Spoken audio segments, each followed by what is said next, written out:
If the British Empire and its Commonwealth last for 1,000 years, men will still say this was their finest hour.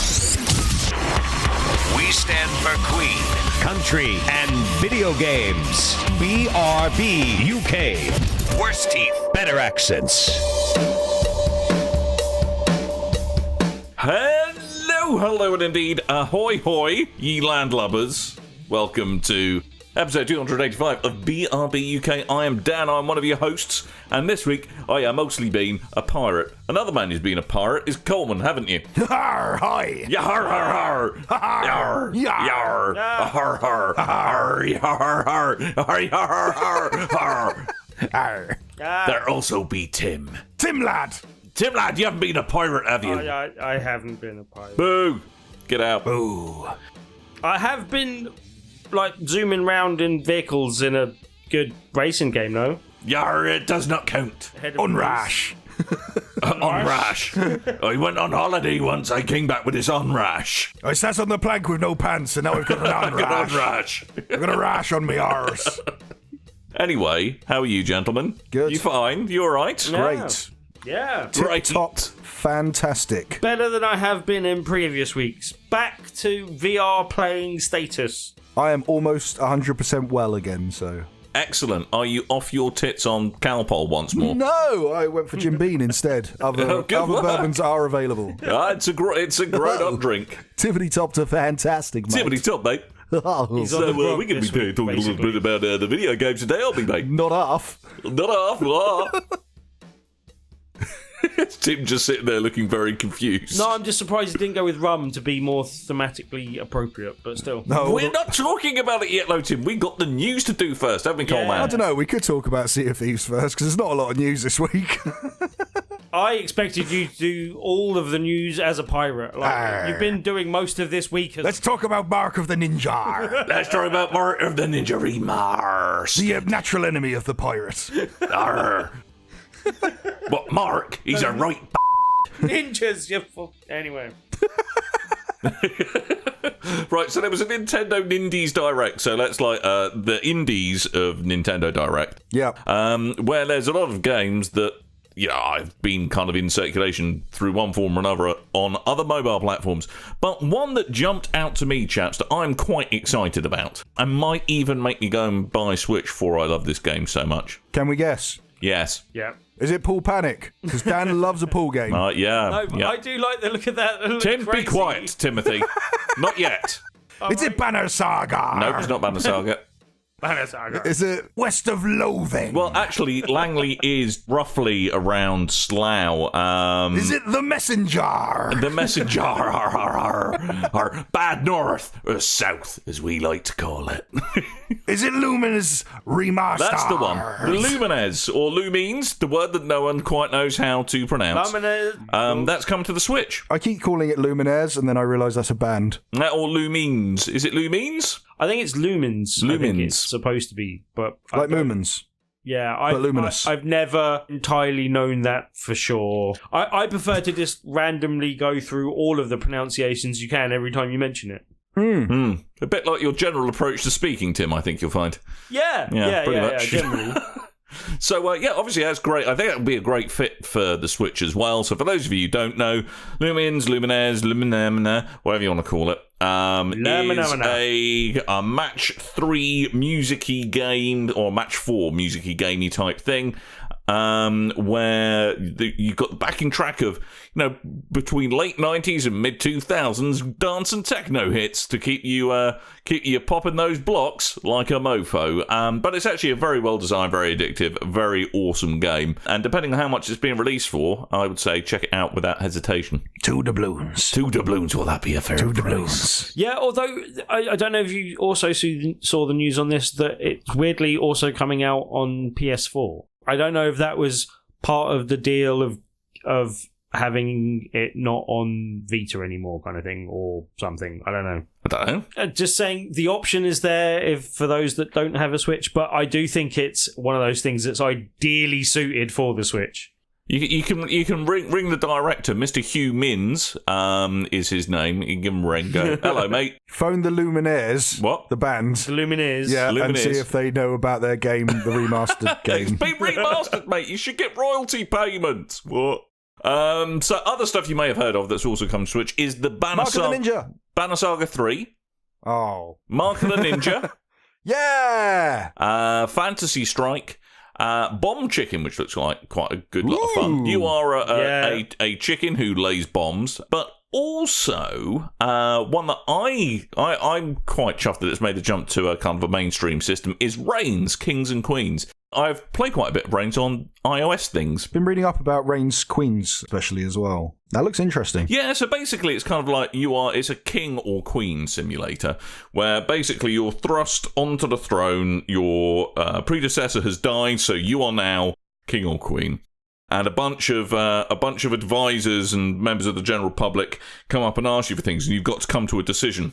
And the decisions you make can affect how your reign goes. You can be, as often happens to me, your subjects hate you and they kill you on the spot. Or you can get into a protracted war with other countries, or just try and talk to your dog. Is that a war with protractors? Shut up, Timothy. I knew he'd try and take that angle on it. Oh. Arr, arr. Arr. It's all right, I'll give him the 3rd degree later. Oh, come on. That was all right. Good. That was good. It was comedy gold. It was okay. That was comedy gold. As mentioned, the other one that kind of leapt out to me was Pool Panic. That looked really crazy, but quite interesting. Really? Well, just because it's a pool game. If I told you something was a pool game, you would immediately play it. I would investigate, but yeah, that looked like a crazy pool game. So yeah, I might try that. So what made it crazy? Well, you're potting yourself as a bull, and there's lots of bulls with legs, and yeah, it looked very peculiar, interesting. It looked more platformy and puzzle solvy almost than a actual pool game, but could be interesting. But you hate platforms, Tim. But he loves balls. He loves a ball. Love Jingle jangle balls right in front of his face. How are we not talking about Mark of the Ninja? Did any of you play Mark of the Ninja? No, I heard very good things, so... Tell me about Mark of the Ninja. Why are you so excited about Mark of the Ninja? Mark of the Ninja was an awesome game on, I believe, 360, PS3, and PC back in the day. I don't know quite what the remaster entails other than looking a bit more shiny, but it's 2D stealth platformer type game, mostly a stealth 'em up. You're one ninja trying to take down a whole army of people, and you're sneaking up and staying in the shadows and stabbing them in the back and throwing ninja stars. I'm sure there's a proper name for those. And it's just such a fun game. Shuriken! Stars of the Ninja. Stars of the Fist of the North Stars, but thrown, not in the fist. But yeah, it was such a really good game. Check it out. Mark of the Ninja Remastered. So have we got any idea on the price of these various products? Not a sausage. No, I don't think they talked about it really, but... Excellent. Marvellous. It'll be somewhere... 2 doubloons each.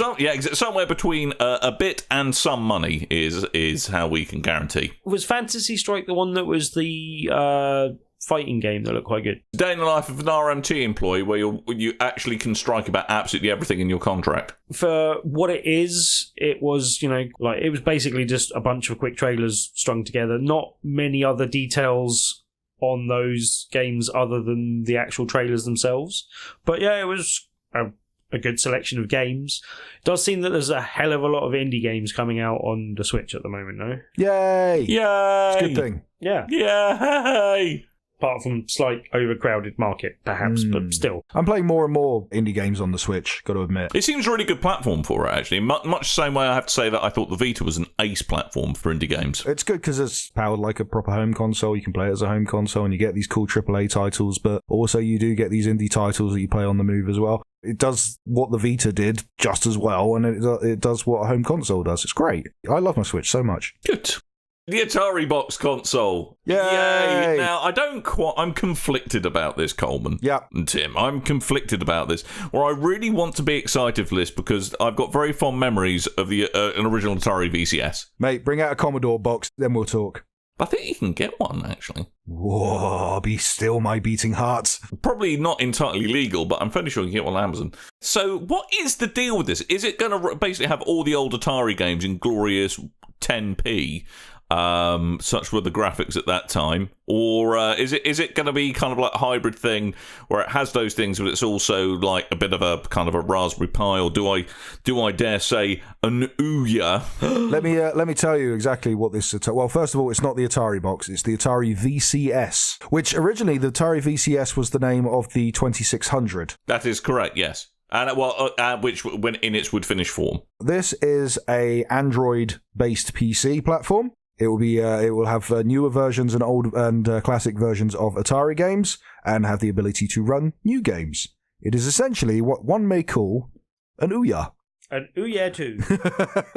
Oh no! Be still, Tim's beating heart. Anyway, so there are apparently some details of the Atari VCS. What are they going to call it? Atari VCS 2018 or something like that, just to differentiate it, I suppose. But it's going to cost around 180 quid. It will be like a good laptop. It will do 4K video and use an AMD chipset. And it will run on Linux. And that's all anybody knows at the moment. And it's going to come bundled with a joystick that's very reminiscent of the original joystick from the Atari VCS, and a more modern controller in the vein of an Xbox pad. It does look very much like an Xbox pad. In fact, when I saw it, I thought it was an Xbox pad. When I first met you, Tim, I thought you were an Xbox pad. I still think Tim's an Xbox pad. We've never seen Tim and an Xbox pad in the same room. No, I haven't. Do you think they just like ordered a load of, I don't think you can do it. Can you do it here yet? In the States, you can customize your own Xbox controllers. Can you do that? Yeah, you can do that here. You can do that here, yeah. Okay. Do you reckon that's what Atari have done? They've just made a bunch load of those. Sell it at markup in one particular design. Now, to me, actually, here's a throwback. Do you remember OnLive? Yep. It looks like they've repurposed a bunch of those that are just sitting around in the storage locker somewhere. Maybe that's what they've done. Could be. Does it have the little... I saw a screenshot earlier, I don't have one in front of me. Does it have the little play, fast forward and rewind button thing on the bottom, though? Because that was the OnLive controllers. No, it does not. It's not an OnLive controller. No, boo. Anyway, so there we go. Atari coming back at you. That's your two big headlines. But there's other points of interest, such as EGX tickets now being on sale. And some of the great and good of BigRedBarel will be attending Rezzed. Are you coming, Dan? No. Why not? Because, why the hell not? Because when is it for a start? Rezzed, that will be in April from the 13th to the 15th at Tobacco Dock. Mm-hmm. I cannot do those days. Oh, why not? Well, do the weekend. My dad's birthday that weekend. What, on Saturday? On Saturday, yes. All right. What about the Friday? I have meetings at work that I can't get out of. What about after work? I'm miles away. What about Thursday? No, I've got to... Shut up! I've got to work! It's not on the Thursday, is it? It's Thursday, Friday, Saturday. I thought it was... No, it's Friday, Saturday. Friday, Saturday, Sunday. Oh, okay. What about Sunday, Dan? No. What the hell, Dan? It's the fun day, Dan. No. Anyway. Sunday fun day. Carry on. So people are going to EGX. We're going to Res. We'll likely be at EGX as well. Yeah, EGX will be in Birmingham. It will be at some dates that I don't have in front of me, but you can find out more. September-ish. You can find out more information at www.egx.net. Oh, mate, that's great, mate. EGX. I'm looking up the data. 20th to the 23rd of September 2018 in the NEC Birmingham. Yeah, and Rezzed is always a really good event. Generally, one of my favourites of the year, if not my favourite. But anyway, I prefer EGX. Screw you, Coleman.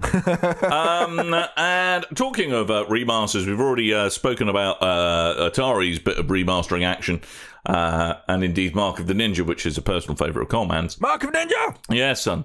There's a Call of Duty 2 remaster in the works. Potentially. Well, Call of Duty Modern Warfare 2, I ought to just correct myself there. Modern Warfare 2 remaster, which has got none of the multiplayer goodness you've come to love. Yeah, this was spotted last week and then kind of shown off by other sources this week as well. But it suggests that Activision are working on a Call of Duty Modern Warfare 2 remaster, much like they did with Modern Warfare 1, not last year, the year before, I believe. Mm-hmm. Now, one of the underlying things pointing it out is a listing on Amazon Italy, which shows the game for 20... Those leaky Italians again. Amazon! Leaky Italian.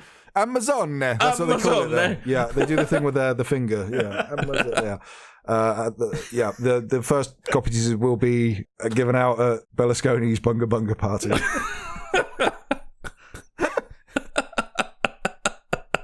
Let's try that again. It lists the game at $25, which the previous game was $40, but that included multiplayer. So without multiplayer, that would kind of make sense for it to be $25 only. Interesting, because not only, what was it, just 1 week ago, we were saying for the whole montage of the White House thing, all those games that are shown off are really old games. And then Modern Warfare 2 it could be coming out again with the no Russian. Maybe we ought to rewatch that again. That could have been the secret sizzle reel for all the stuff that's going to be remade. Are you suggesting Donald Trump and Activision are in cahoots? I'm saying nothing, mate. Saying nothing. Nothing in this world would surprise me anymore. Okay, you want to watch the end of the month? If you look in the montage, you'll find an Easter egg that hints to the date of release.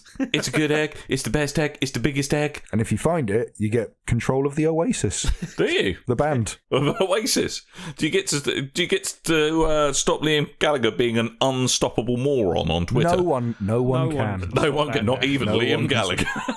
So anyway, there's a bunch of release dates, updates, and delays as well, Coleman, so hit me with it. Okay, so Sega were at South by Southwest. There was a lot of games at South by Southwest this year. I don't know what... There was a lot of games at South by Southwest. Anyway, Sega, they released a cryptic teaser for a new racing game during its Sonic the Hedgehog panel. It shows off a logo that's kind of blocked out by shadow, not the hedgehog, actual shadow. And the R, the first letter, lights up as an R in neon. I have a question. Yep. Is that stylized R? Is it an R that's backwards? And are Sega actually buying out Toys R Us? No, it's more like it looks like the old Sonic Racing type logo. So that's could be no fun. What's coming. And also, they did announce that there's going to be a physical version of Sonic Mania, which I can't remember what they called it, but it comes with 2 new characters that I don't know which one of them were because I've never seen him before, but you do get Mighty the Armadillo from Knuckles Chaotix. So that was cool because he was one of my favourite characters when I was a child. Anyway, moving on. Ark Survival Evolved is heading to the Nintendo Switch. Excellent. Will it run as poorly as it does on every other system? Even worse, most Brilliant. probably. That's fairness for you. Yeah. No official date's been given out, but we know it's going to release sometime in the fall of 2018. It will contain all the content found in the game's original release, along with 100 different creatures. Also, Tim wants to mention that there's a VR version. Well, I was going to say, yeah, but has anyone actually played Ark Survival Evolved? Dan was trying to make me get it, but I didn't want to put down however much money they were asking for it. Was it like 45 quid? Yeah, and I was only going to get it if Coleman got it, so no. I think we went Marvel Heroes instead. Worthwhile investment, thanks for that, mate. Thanks for that, mate. Did you get your refund? No. I did. But yeah, as Coleman mentioned, just a heads up that apparently, from what I've seen, and it's not conclusive, but from what I've seen of Ark Park, it doesn't look very good. Ark Park. Yeah, it's the kind of... Ark Park? Ark finds a way. Yeah, it's basically Ark's take on a kind of Jurassic Park wave shooter thing, but it doesn't look very inspired or good so far from what I've seen, but that's early impressions, so we'll see how that pans out, but... Yeah, beware, because it's also £45, which is quite a high price for a VR game these days. But hey, you know the clip where someone takes the Jurassic Park and then they replace the soundtrack with someone playing a melodica really badly? Yes. I feel that should be playing throughout Ark Park. Yeah.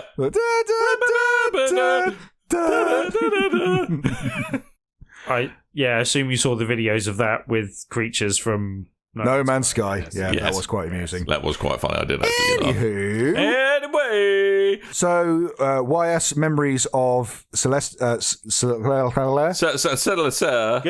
That one. Yeah. I think that was the 201th Pokemon. So that was on the PS Vita originally. That's now. Isn't it also what a chicken pees and poos out of? Correctly. Yeah. Correctly, yeah. Okay. Yeah. Oh my god. What? Sorry, I'm turning into the SNL Weather Girl character. So this was out on the Vita originally. It was quite well regarded, I remember at the time. It's coming out to PC in 2018, some point this year. Mm-hmm. Next up is Little Witch Academia Chamber of Time, whatever the hell that is. That's another JRPG, Dan. It's a jerp. Yeah, everyone loves them jerps. Them jerps? What's it coming out on, though? Little Witch Academia. That sounds very strange. I believe that's coming to PC because I seem to have missed off the bit where I put down the platform because I'm an idiot. Google that title. It's coming to PlayStation 4 Windows. There you go. I was half right. Yeah, you were. And that's better than half wrong. Sega has announced that Valkyria Chronicles 4 is going to be released in the fall of this year in North America and Europe. Tim likes Valkyria Chronicles.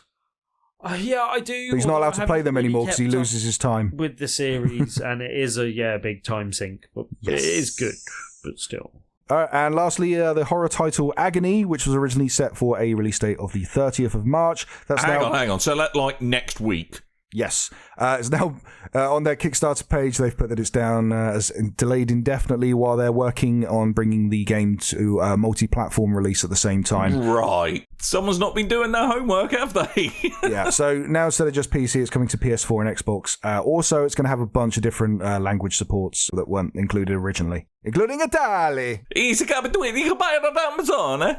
Anyway. Anywho. That's all the news. It is. So, good. We're making time. So we're going to talk about what we done played. And this is going to be... Right, okay, we have two ways to approach this, gentlemen. We can either do Tim's bit first, so me and Coleman can work out how much time we've actually got left to talk about what we want to talk about. As I understand, I don't know about Fortnite. Right. But everything else needs talking about this week. Yeah. Okay. So, do you want to do OnRush first? Let's do OnRush. Let's do that. Fastest first. Fastest first. I like that. Okay, so OnRush is a game about... Cars. Rushes and other forms of grass. Really fast cars. Hey, Dan, did you ever like the idea of Overwatch but think, hey, wish this had cars instead of guns? Yeah, go on then. Its vibe kind of reminds me a bit of MotorStorm, I'm not going to lie. Well, it's made by some of the people that made MotorStorm, funny enough. Also, that went on to make Drive Club have now gone on to this, basically. But it's definitely more in the MotorStorm kind of roots, but a bit more arcadey than MotorStorm. You know how MotorStorm was, like, a bit tough, especially the earlier ones, basically. This is definitely on the more arcadey side of MotorStorm, and then more arcadey again than that, basically. Coleman and I got a chance to go get hands-on with the game at a preview event, and we captured some footage, and there is some videos up of it that you can go see and watch, and kind of... We didn't put voice over them, but they kind of speak for themselves. It's very much centered around the kind of mechanic of the whole pack kind of sticking together and always being in the carnage. There's no laps, there's no kind of conventional racing kind of things. It's all about kind of takedowns, but also interacting with your team to kind of be an effective team against the opposition team. And all the kind of game modes seem to kind of center around that kind of central core. As I said, kind of MotorStorm and that, it's setting is very much there, but a bit more arcadey, and imagine it with kind of Burnout style takedowns, but with a kind of a little bit of influence of first person shooters. And we mentioned Overwatch and the kind of team dynamic. Yeah. I also think it kind of took some pointers from Titanfall, where it's got a load of things that it refers to as fodder, literally. As well as your team and the opposition team, there is this fodder of other vehicles that you can also interact with, and a lot of the vehicles have like bonuses and different things going on with their boost meter that allow you to get bonuses for knocking other opposition off, and that's generally a good way of just building up your boost meter anyway. And so these fodder things act as other things you can interact with and easily take down, in the same way that the kind of easy robots kind of ease you into the kind of melee of what's going on, and are also a helpful thing. That kind of same kind of dynamic works in the racing. And yeah, I don't know about you, Coleman, I really enjoyed it. No, like it's definitely my kind of racing game. It's an arcade sort of game, and the takedowns were a bit kind of Burnout influenced, I thought, kind of thing. Also, the crashes were very, like, just crashing yourself were very kind of Burnouty, a little bit, kind of not to the extent of Paradise where it will go super slow-mo and visceral, seeing all the bits flying off, but kind of does that a lot quicker, because you'll be crashing a lot in one single, well, you will if you're me, crashing a lot in one single game, so you need to speed things up. One of the interesting things I thought as well is when you're playing through, and if you do crash or if you get knocked off or knocked out or something, it kind of does that Overwatch thing of going to the character swap screen, and you can quickly respawn as a different car if you wish, or the same car. It's like a 3 to 5 second cooldown before you switch over. if you're being like a super fast, nimbly car that doesn't have much protection and then you're getting absolutely battered, you might want to switch to a much more tank-like vehicle. Like a tank, for example. Well, no, because that would be too slow, Dan. Yeah. Well, there was literally one stage in I think, the multiplayer event where I played, where it was like, right, my team is getting a bit battered, and I switched to one of the bigger vehicles when I died that gives a shield to the rest of the people around me, so that our whole team was better protected. And there is that kind of, shifting team dynamic of choosing a different type of, well, in this case, car, but in other places, like just a different player, and getting the different bonuses that come along that to best benefit the whole team as well. And they are trying to emphasize the need to work as a team. But I also thought it played well just playing it one player as well, no? Don't you think, Colin? Yeah, absolutely fine. But I'm more interested in having that kind of party dynamic to it. And also, as we were told, there's a single player kind of career campaign type mode. And that can be played 6-player cooperatively, and I really like that idea. Is it 6-on-6 on each team? I think yes. it was. Yeah, 6-on-6. That seemed to work quite well. There's lots of different mechanics of, as I said, different vehicles working well together with different vehicles.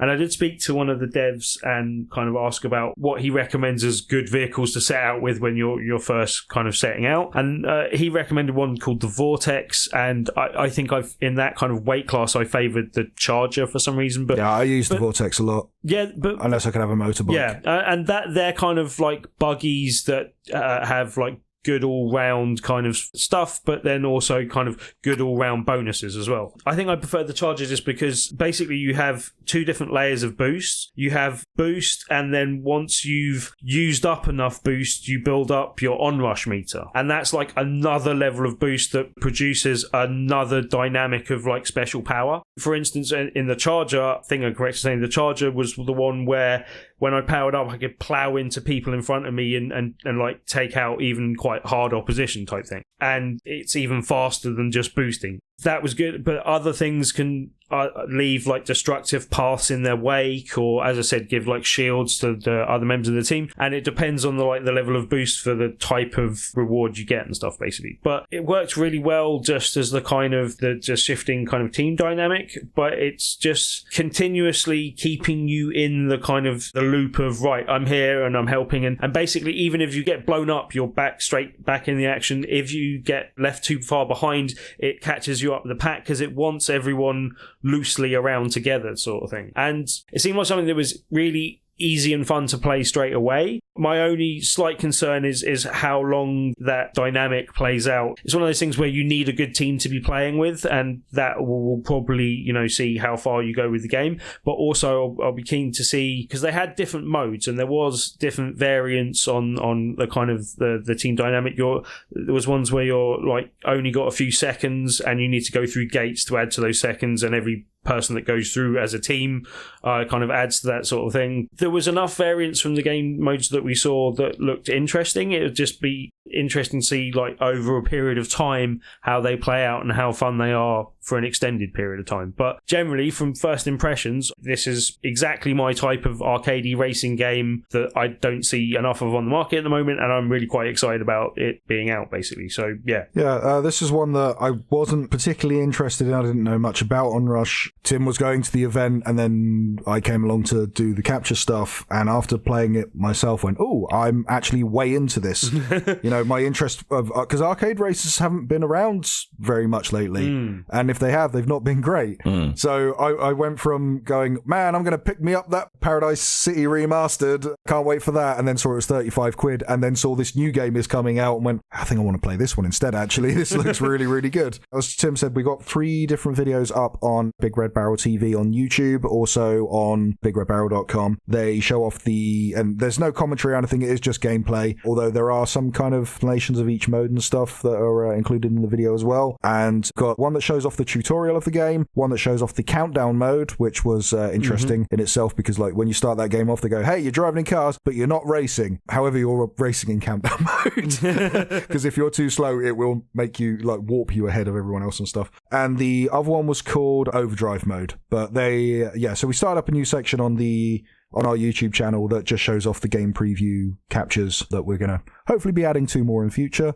It seems to have gone down pretty well so far, except for one guy who keeps commenting that it needs motion blur on every video and every comment. He loves that motion blur. What we need to do, let's just club together and get him some Vaseline that he can just smear on his eyeballs. Smear it on the screen. Yeah. Yes. But yeah, that is coming out on the 5th of June. 5th of June. And that's coming to PS4, Xbox One, also with 4K support for the 2 Pro and X consoles. Also, because you knew I was going to ask while I had the opportunity to call on one developer. And hopefully we'll get one of the developers on for an interview coming up, possibly.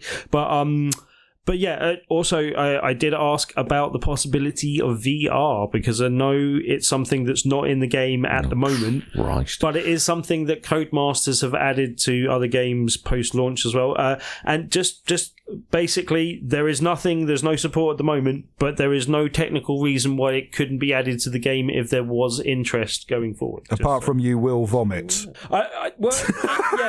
It's been done in Trackmania. Yeah, but they made everyone feel sick. It wasn't the best VR. I reckon with a good conversion, this game could be all right in it. I'd be okay. High-speed super crashy games are not good for VR. Simulation driving games are good for VR. But then also, Sprint Vector proved that you can do fast game racing without motion sickness. Also, sorry to Odessa Chloe on YouTube, who specifically asked we don't talk about any VR for a week at least. Oh, sorry. You going to play with us, Dan? Well, if I have a copy of it, yeah. Because you've got your PS4 Pro now, because you're... Because I have more money than sense. Because you are a pro. You're one of those fellows. You're a pro now, aren't you? You're well elite. Mate, if it's not 60 frames a second, I'm very upset. He's got his Xbox Elite controller. He's got his PS4 Pro. He is like the most elite gamer out there. I'm well elite in it. Yep. In it. Yo, Definitely. It's your boy. So now you can have your 60 frames a second, so you shouldn't have to moan at the console game. Yeah, damn straight. So we should set up a 6-player team. So let me go. But before we go on to the meat and potatoes of this goal, I think there's two more. No, just one more, he says, reversing on that. One more game on the Switch that you'd like to have a little chat about. Oh, yeah. This yeah. one got sent to me quite randomly. Tim told me I had to play this, and I was like, oh, okay. I didn't say you had to. That sounds like a great endorsement already, may I just say. Tim went, hey, look, Coleman, you're the only Switch owner, and clearly the sexiest of the lot of us. Please, can you play this game called Slayaway Camp? Hang on, but isn't this already out on PS4? This game is out on a lot of platforms already, but this is the butcher's cut. Right. Now, I kind of went, yeah, okay, I'll play a Switch game, and stuck it on my Switch. Which cut is that? Is that rump? Is it flank? Is it brisket? Let's go flank. Flank, nice. Yeah. You're flanking. Anyway. Economical, yet still tasty. So I got on the tube, I loaded up my Switch, I put on Slayaway Camp, the butcher's cut, and god damn you game for being too fun, because I missed my stop and went a very long way in the wrong direction before I realised. Oh dear, how far in the wrong direction? I was at Bank. And you were meant to get off at... I was meant to be on my way to Harrow. And I was on the wrong line. Oh, mate, you missed that by a country mile, didn't you? So, yeah, this is a really damn addictive game. And not just the Switch version. This is out on, like, mobile platforms and, as Dan said, on PS4 and other consoles. But what this essentially is, because when I loaded it up, I was immediately put off because it has that kind of Minecraft aesthetic of the really block pixel characters, and thanks to the Xbox 360 arcade, I am put off of any kind of thing that looks like Minecraft that isn't Minecraft. Right. Because those things were a dime a dozen. And it's not that at all. What I thought this game was going to be was some kind of you make movies with these dumb little pixel block characters, but it's not. It's a puzzle game. You have an area where you'll have a murderer that's very similar, like the one I'm playing at the moment is very similar to Jason Voorhees, with the mask and stuff. And then throughout the game, you get different versions of that character. So it might be that character's mother, like Jason Voorhees, Mrs. Voorhees, or the no mask on and just like a gross face underneath and stuff. And then you have all these different camp counselors and people attending camp and stuff that you have to kill, and the way you do that is literally just sliding your character across the screen and into one of these other characters, and then it will play like a gross killing animation, but everything's all pixely and blocky and silly. as you progress, more elements are thrown into this game. It's done in like a kind of, I think it's an 8x8 little squared section room, little objects that you slide into, because you don't move one block at a time. If you move left, you'll move like all the way left, and if you move right, you move all the way right, up and down, that kind of thing. If there's an obstacle in the way, then you'll slide into that obstacle instead of completely across the screen. And if you slide into a person, you'll slide that person, kill them, but then stop where that person was. So the thing you have to do is go around, work out these obstacles, kill each character on the screen, and then make your way to an exit point. And to make it easier, there's like a fast forward and a rewind button. So if you hit fast forward, it doesn't fast forward the game. I think you can skip levels, but it also gives you like a hint system, which you get like an in-game currency you earn along the way. You use that currency to buy different objects, kill animations and skins and things, but you can also use it to buy hints as well. The reverse button is to just go back and move, and then play as if you pause the game, you just play again. And this game is stupidly addictive. I can't stop playing it. I really, really like this game. I can't believe I'd seen it. Again, I'd seen it on first glance and went, ooh, I don't want to play that at all. And it wasn't until getting sent the Switch version, I really like this game. I can't believe I've missed it this long. It sounds like it might be a good sort of fit for the Switch again. Yeah, it's a perfect... it's definitely a perfect mobile type game. So good on the Switch. I'd assume good on like iPhone and Android and stuff. Not sure about swipe controls, but it works perfectly with analog sticks and things. Okay. Does, the precision is just what I want it for. Yeah, I can't recommend this enough. The first kind of set of level. Everything's got like an 80s slasher movie aesthetic. So the ones I'm playing at the moment, everything's kind of Friday the 13th based, and all the levels are represented by VHS tapes. Everyone loves a VHS tape. Then the second lot that I've just reached to, they're done in the style of My Bloody Valentine.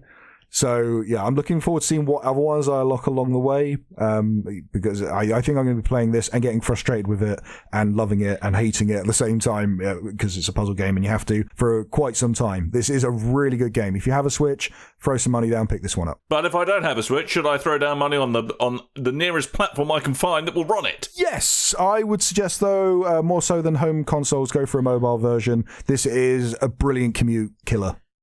It eats commutes breakfast is what it does. It takes your commute time and just slashes it.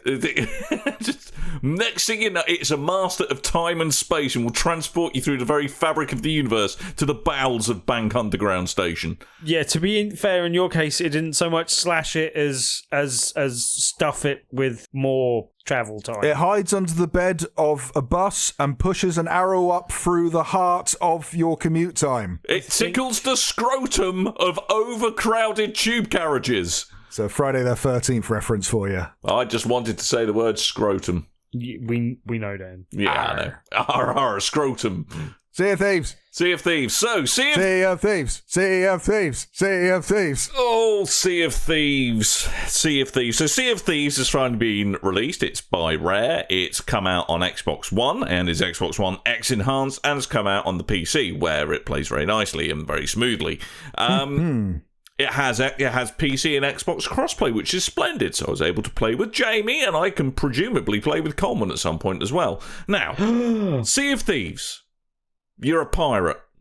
I'm not a pirate, Dan. No, if you played Sea of Thieves, you would be. That's how it works. I want to love this game so much. I want to love this game. And when you're sailing with your buddies, it's fantastic fun. Everyone loves Seaman Coleman. Yes, they do. Poop deck. But I kind of feel that they've built the foundation for a game and have forgotten to put any meaningful progression, mission structure variety, an ultimate goal for which you're aiming. I had hopes at the beginning, because then when you boot up the game, you wake up in a bar, you've clearly had a night of merriment and fun, and there's a weird man standing at the back of the bar who says, "Oh, you're new round here, come back when you're level 5. Yeah. And then when you've reached level 5 and everything, you go back to him and goes, "Ah, right, okay. Come back when you're level 10. And then when you're level 10, he tells you to come back when you're level 15. Sounds like a dedicated...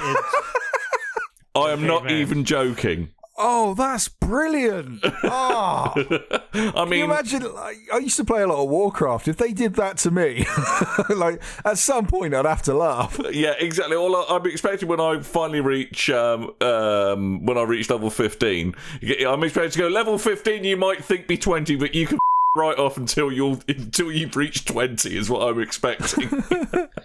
I like it. So, Sea of Thieves. I mean, I think. Okay, so first things first, it's a very unique game. Good. It's a mixture of Space Team. I don't know if you guys have played that. Not for a while. But it's the chaos of trying to run a 4-man galleon, should you so choose, and It's trying to get kind everyone. of like that Star Trek game. Yes, exactly. Yes. Yeah. But you move. Yes. Bridge crew. But everyone has to try and coordinate. And that bit of it's great, and going on adventures with your buddies is fine. It's good, but the adventures are either go and put this animal in a cage and come back with it, and you might need to feed it bananas on the way, or go and shoot this skeleton in the head, or go and dig up this chest. Here it is on the map. Now, It's very early level MMO. It is, and all of this is, I am only level 12 on all of the various factions, of which there are 3, and things may get better, but it distinctly feels that it was very much relying on the fact that it is a unique experience, just to kind of try and style it out, if you know what I mean. And there doesn't feel like there's much game in there at the moment. Yeah, I've heard it's content lacking, basically. It is content lacking, but don't get me wrong. I mean, the 99% of the development time they spent designing the water was well worth it. It's a beautiful game. It is a truly beautiful game, and when it's at its best, it's really good. But the lack of content and some really, considering the amount of stress tests and alphas and betas they did, the number of bugs that have made it through to the final game are astonishing. They clearly haven't thought much about how to make it enjoyable. If, I mean, most people who are defending the game say, oh, it's a game about pirates. You should just grow a pair. Yeah, you're a pirate, deal with it. It's pretty much what Reddit says at the moment. If anyone, Grow power. Yeah, exactly. Grow a big hairy pair of bollocks. Go look for that kraken. So there's a bit further round actually. That never mind.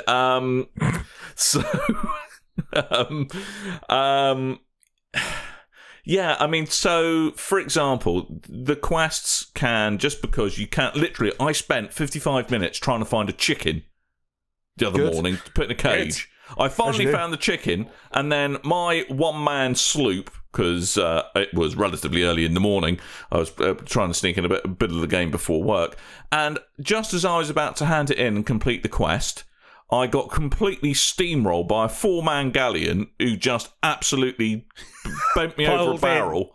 Wow. And that was just, right, great. Well, I got absolutely nothing out of that 55 minutes trying to find a chicken. So, chicken.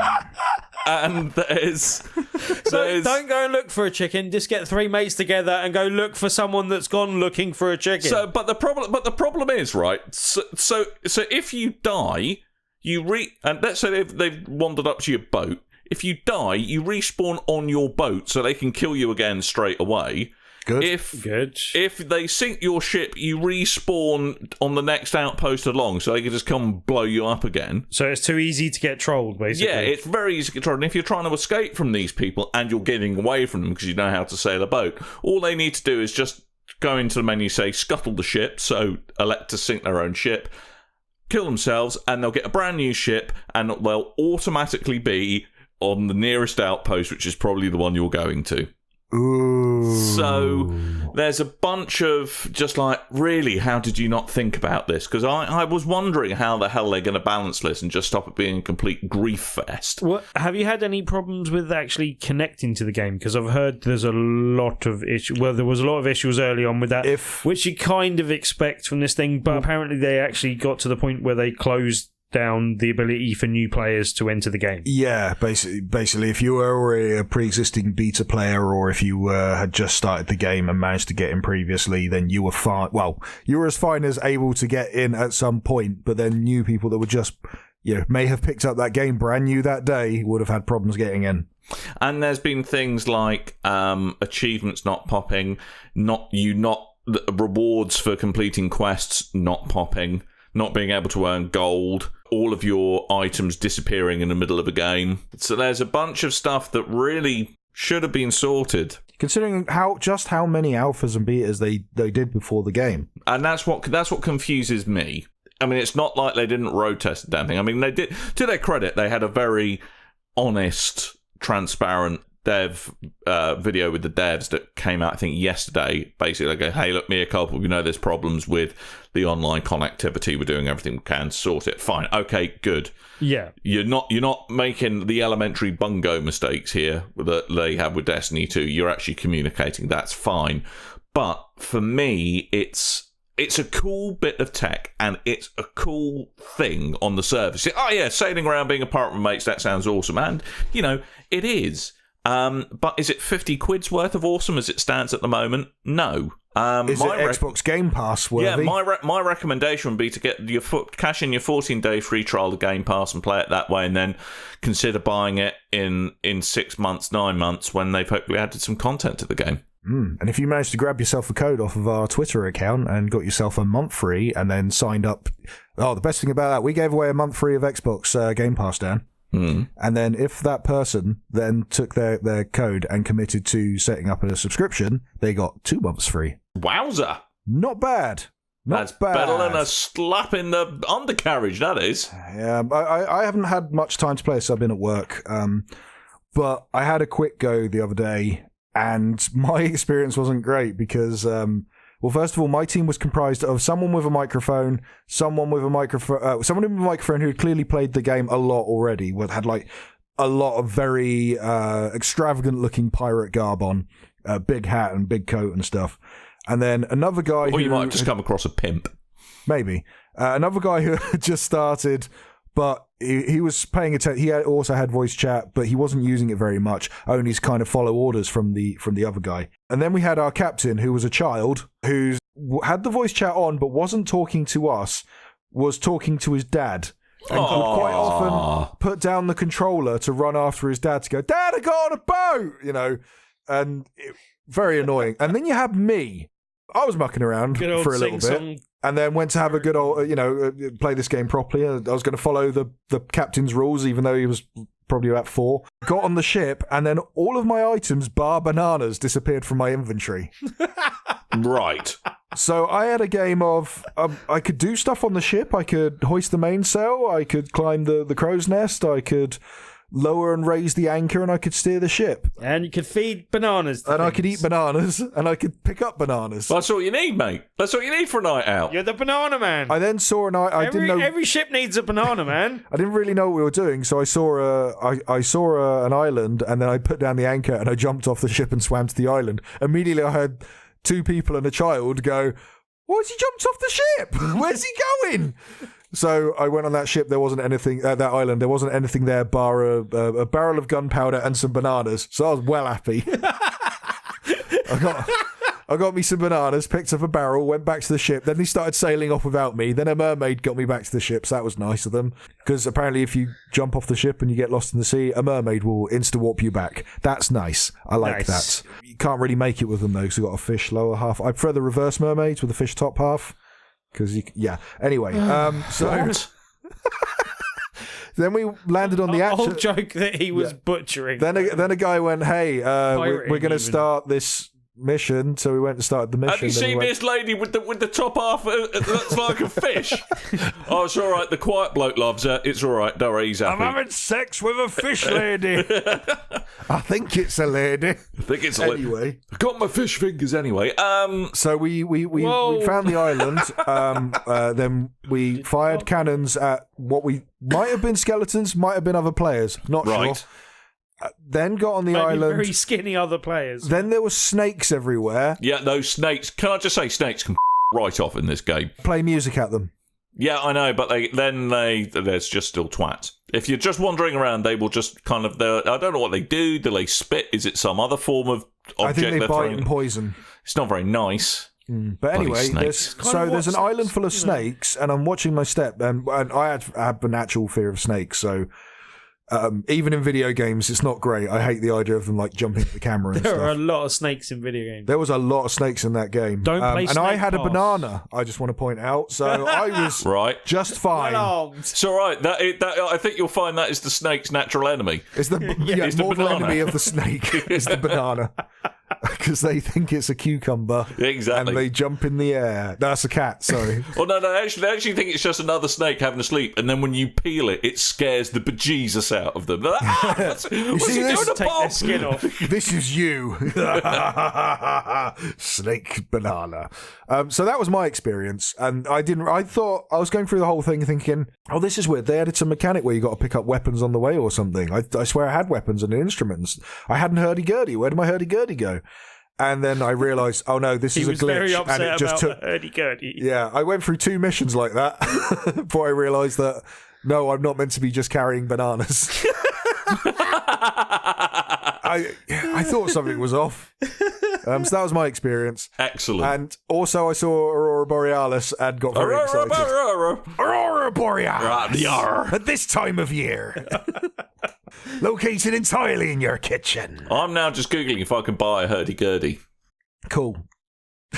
Actually, I like this idea. I also want to make a quick notice towards the Longest Johns, which is something that Stingo shared with us. This is a group of choir people that sing sea shanties in real life, and currently they're putting out Twitch streams where they play Sea of Thieves while they're just singing sea shanties really, really well. And it shows a little. I think their intro video is like a short montage of them just getting killed by other players constantly. And they went, and it's like, it's out there on the high seas. It's kill or be killed until we sang. And it's just them doing sea shanties and other players like, God, let's have a party and let's drink together and let's hang out. And I think it ends with them going, all right, we're going to go now. And this guy's like, no, stay with us, stay. It's so good. Yeah, so check out the Longest Johns on YouTube. In fact, that's something I might do presently. There we go. Yes. I believe they put out a 3-hour video on day one, on launch day, of them playing the game, but the servers went down, so they just sang sea shanties for the camera. Yeah. I mean, that seems to be their... by the sounds of it, it's like if they don't know what to do, they're just singing sea shanty. Just yeah, that's what I do at work. No, do you? Excellent. If I get confused, I just start singing sea shanties. It's the life of a Somalian pirate. No, Coleman. Somalia, pirates are... No, I think Coleman. you're confused. Hurdy-gurdy, £64.90. Right, I'm getting in before I'm the captain now, all right? Okay? Look at me. No, Coleman, no. Look at me. No, Coleman. I am the captain now. Jim-lad. Oh, Jesus. Captain America. Captain Somalia. Anyway. I have a question, Dan. Yes, Tim. Is your pirate disc Captain Average?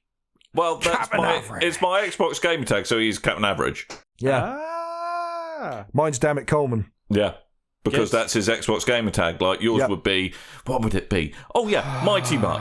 Oh, yeah. Captain Mighty. And I'm a big fat pirate. But does that mean if you become a captain in the game, you'll be Captain Average? Maybe. I don't know. Nice. I really want my pirate to be called Captain Picard. Arr, Captain Picard. Yar. Picard. Arr, make it so. Hail the Romulans. The Klingons. On screen, you landlubber. Make it so. Anyway, so, I mean, Rare are talking a lot of big talk about where they're going to take the game and all the stuff they're going to add, and I hope it does get to where I would like it to be, because I think it's got the underpinnings of a potentially really great game. It's certainly a unique experience, but at the moment, is it worth 50 quid? The answer is no. No.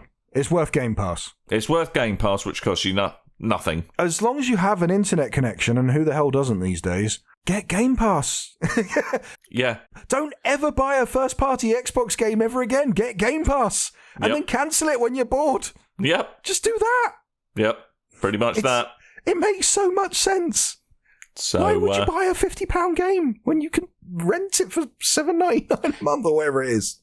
I think you're doing a good advert, but anyway. So, yeah, but I mean, I think at the moment, if I had to give it barrels, am I allowed to give it half barrel, Tim? No, because that's not the way our rating system works, Dan. I know, After, but in this case, 6 years. I give it 2 and a bit barrels. Well, that's what I was going to do. I was going to give it 2 and a bit barrels, but if the barrel's got to be half empty, I'll give it 2 barrels at the moment, I'm afraid. I give it stars out of stars. Right, good. By my own scoring rating. Right, brilliant. On dammit.com. I give it aardvarks out of...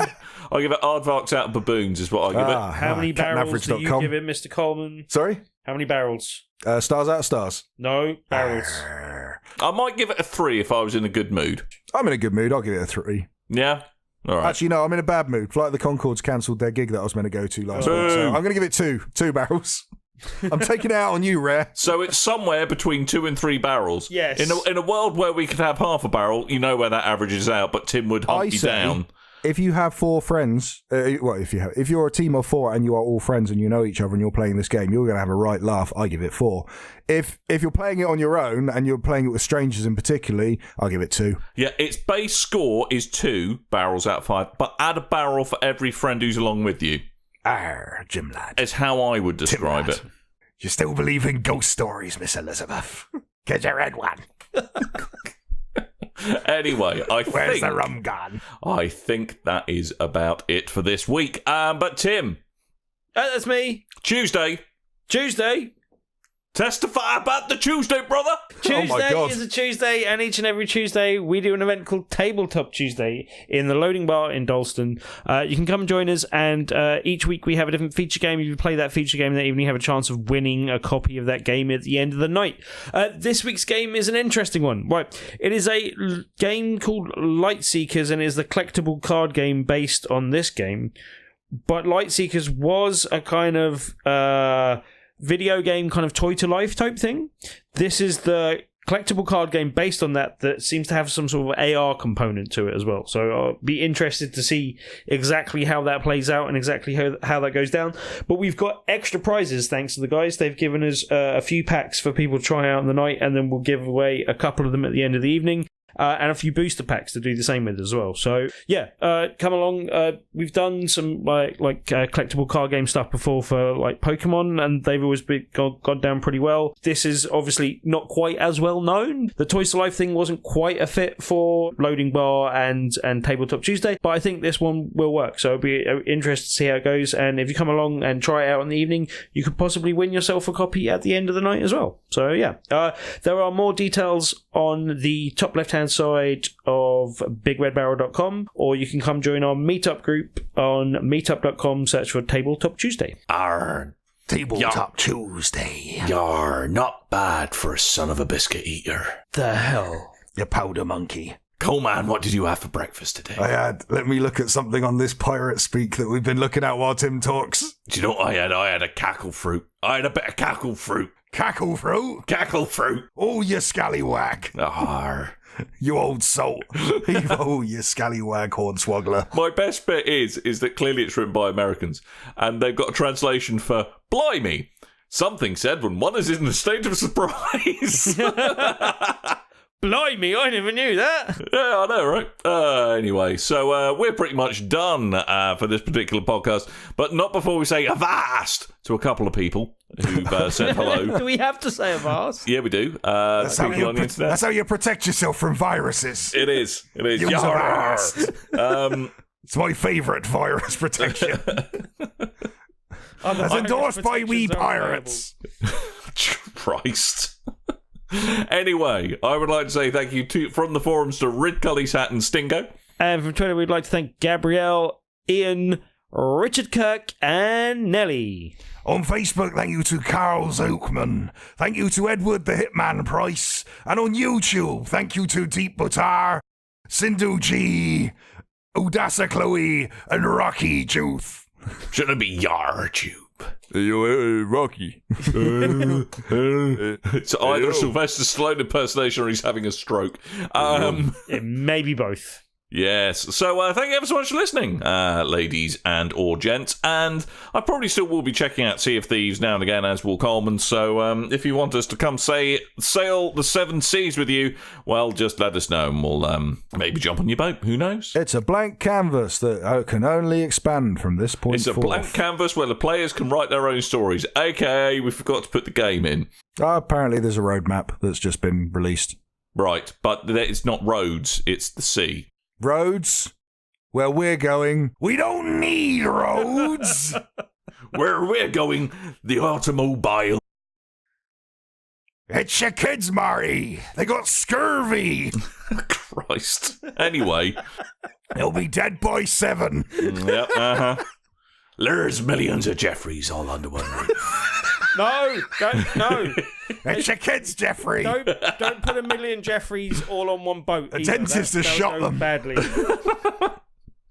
So anyway, we're going to go now. If you get raided by other pirates and they steal all your drafts. Arr. Oi. Yar. My toy store has gone into administration. My Game Boy is lost at the bottom of the ocean.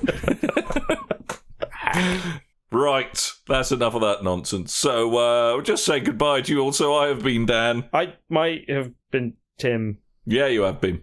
It's been Coleman, I tell thee. War, war, war. Stay tuned for more Big Red Buccaneers UK next week. Oh my God. War. You see, I can only do a pirate voice for about 5 minutes in every hour before it feels like my throat's about to fall out. Yeah, apparently Coleman can do it for at least a week. I'm so glad he's your housemate. My own Portsmouth pirate. Roar Boreal.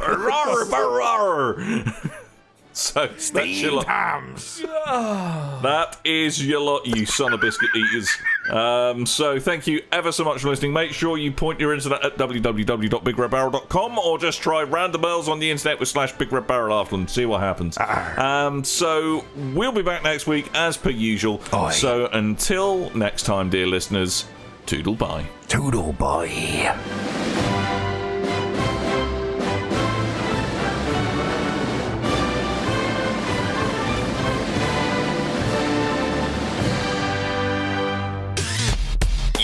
And your ears are quite welcome. For the podcasting goodness that you just heard.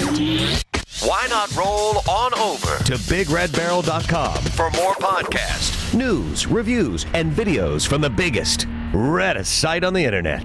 BigRedBarel.com.